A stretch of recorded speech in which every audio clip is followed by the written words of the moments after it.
मेरे साथ मारपीट, माता पिता के साथ दुर्व्यवहार और अन्य क्रियाएं में भी शामिल है हमारा जी। इन सब कुछ ना सहन कर पाने की वजह से हमारा रिश्ता तलाक की कगार पर आ चुका है। जैसे कि आपने कहा कि अगर आपने एक बार पानी ग्रहण किया तो जीवन भर साथ निभाया चाहिए, लेकिन वो योग्यता दोनों पक्ष में होनी चाहिए।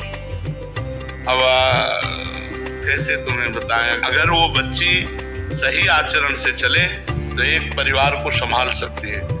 अगर उसने आचरण अपने बिगाड़ लिए तो देखो आप पति हो, आप कह रहे हो तलाक की स्थिति, अगर तलाक होती है तो उसका भी जीवन संकटपूर्ण है और आपका भी जीवन संकटपूर्ण है।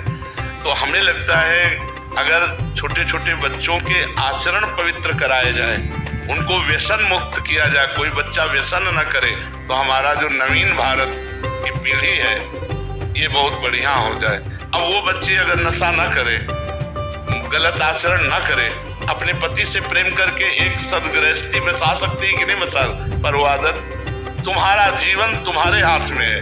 अगर तुम गलत आचरण करोगे तो तुम दुखी हो जाओगे, अच्छे आचरण करोगे तो सुखी हो जाओगे।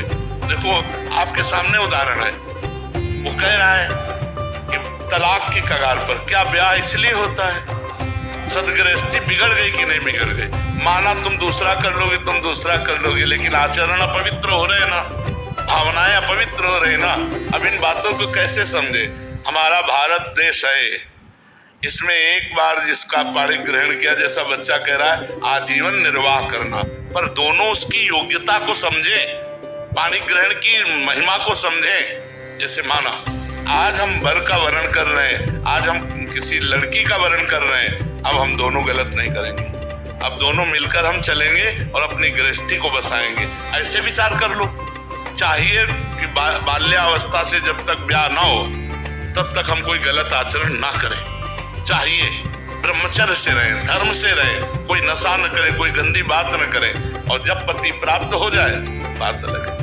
अब पहले ही सब आचरण अगर हम बिगाड़ लेंगे तो यही बात आएगी, जैसे बच्चा बोल रहा है कि अब क्या करें, उनको शराब पीना है, उनको सिगरेट पीना है, उनको पर पुरुष की तरफ देखना है, तो हम कैसे स्वीकार करें? तो गृहस्थी चौपट हो गई था।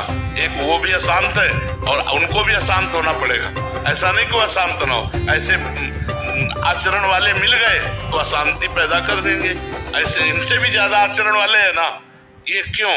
इसका कारण यही है ना, हमारे आचरण बिगड़ गए, हमारे विचार बिगड़ गए, हमारा चरित्रहीनता वही हमको दुख दे रही है। आप विचार करो, संत जन नहीं बोलेंगे, शास्त्र की बात नहीं सुनोगे तो आप सुधरोगे कैसे? जो संतों की बात है थोड़ी कड़वी लग सकती है, लेकिन वो आपको बढ़िया सुधार देगी अगर बात मान जाओगे। अब बच्चा भगवान का सुमिरन करो और कुसंग का त्याग करो। अगर पत्नी भी कुसंग युक्त है तो उसका त्याग कर दो, नहीं जीवन खतरे में पड़ जाएगा। पक्की बात है, जीवन खतरे में पड़ जाएगा। जो गलत आचरणों वाला है उसे आप सुधार नहीं सकते, अपने को बचा सकते हो।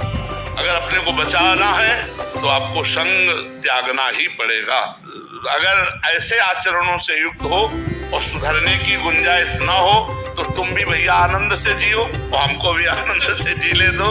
उसमें ये संबंध विच्छेद ही एक दवा है, मारपीट नहीं, हिंसा नहीं, कोई झगड़ा मत करो।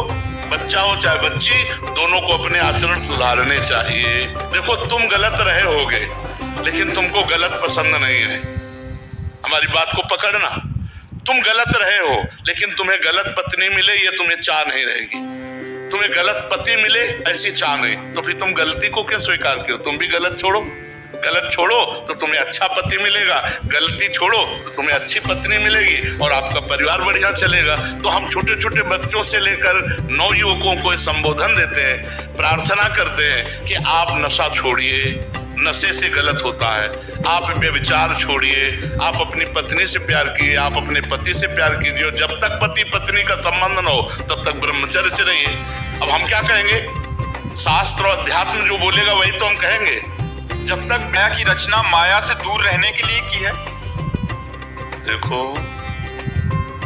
भगवान ने दो पक्ष रखे हैं, एक सुख एक दुख, एक पुण्य एक पाप, एक माया एक भक्ति, दोनों रचे हैं। विष अमृत दोनों रचे हैं और रच करके छोड़ दिया अब तुम विष पान करते हो या अमृत पान करते हो, तुम माया का स्वाद लेते हो या भक्ति का परमानंद लेते हो, ये आपके ऊपर छूट कर दी है। जीव को स्वतंत्र कर दिया है, तुम जो चाहो कर सकते हो, चाहे अपने कर्म बिगाड़ कर दुर्गति, चाहे कर्म बनाकर सदगति, दोनों पक्ष भगवान ने रचे।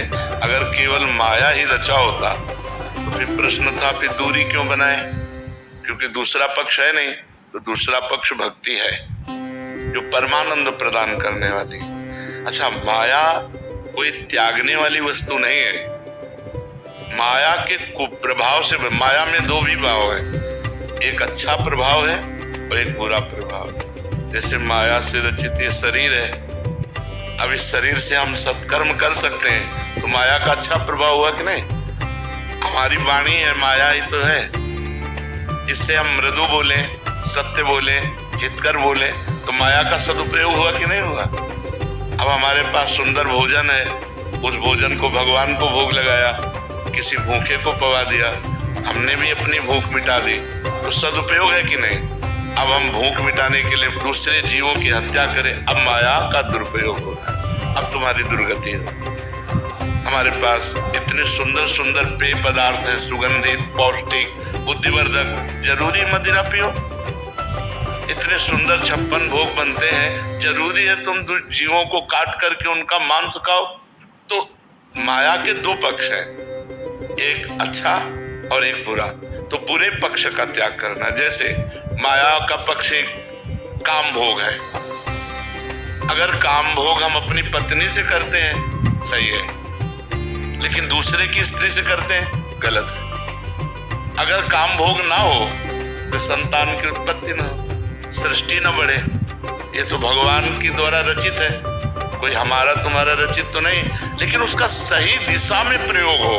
अगर वो गलत दिशा, अब आप काम भोग पराई बेटी के साथ करें तो हमारा कानून भी आपको दंड देगा और भागवतिक कानून में भी पाप बन गया। और अगर अपनी पत्नी से करते तो धर्मयुक्त है। तो अगर हम विवेक और अध्यात्म शास्त्रों का स्वाध्याय करके ठीक से चले तो माया कुछ ऐसा है नहीं जो बांधने वाली हो। माया तब बांधने वाली है जब हम माया का गलत प्रयोग करते हैं, तब बोले अरे भगवान की माया बड़ी विचित्र है, देखो उसकी दुर्गति हो गई।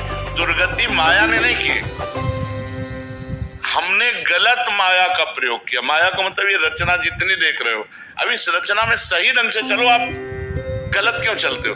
तुम्हारी बहन को कोई गलत दृष्टि से देखे तुम्हें बुरा लगेगा, तो तुम दूसरे की बहन को गलत दृष्टि से क्यों देखो? आत्मना प्रतिकूलानि परेशान न समाचरित। माया हमें ये बताओ कि बंधन कारक क्या है? ये माया, कपड़ा माया, माइक माया, ये दीवार माया, ये सब सहयोग कर रहे कि नहीं भक्ति के लिए? आप हमें विचार करके बताओ। अब इसी वाणी से हम गाली देने लगे, इसी शरीर से गंदे आचरण का, अब माया का दुरुपयोग। तो जब हम इसी शरीर से गंदे आचरण का, अब माया का दुरुपयोग।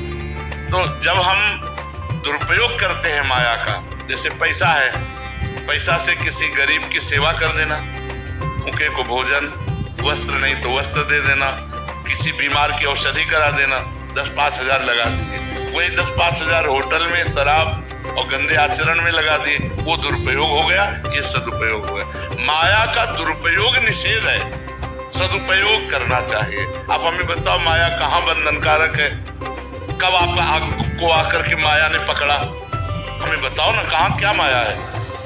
आपके विचार गलत, माया हावी। माया वाले भगवान के द्वारा रचित ब्रह्म, आपके विचार सही, माया माँ है, हमारा पोषण कर रहे, खान पान शरीर पोषण।